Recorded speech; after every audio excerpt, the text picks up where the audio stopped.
Guys, here we are at the CRKT booth. We finally found some knives. It's been a search all day long. So we're here with Bryce. They got some new products coming out in 2025. He has one in his hand that's pretty sweet. So Bryce, I'll let you run away with it. Yeah, so guys, this is our Provoke Axe, a continuation of the Provoke project.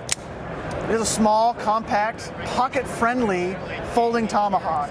Heck yeah. First of its kind, to my knowledge. Yeah, I've never seen anything like it. That's outstanding. Super cool. Designed by Joe Caswell. He designed our original Provoke. The karambit solved a lot of shortcomings of a traditional folding karambit.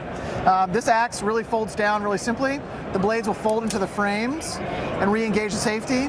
If you undo the safety, give it a quick flick, and it'll deploy the blade and the spike in the back.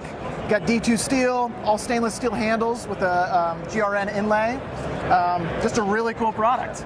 I even see back here behind his hand, he has a pocket clip on it. So yeah, it's absolutely stowable and meant to be carried. And check that thing out. Left or right. It's even lefty friendly. What amazing product. Yeah. Awesome. So really cool stuff coming out of the CRKT booth, guys. 2025 SHOT Show's going great with these, and we're excited to see what else these guys can come up with. So Bryce, thank you so much. Thank you. You guys have a good one. Appreciate it, guys. Stay tuned.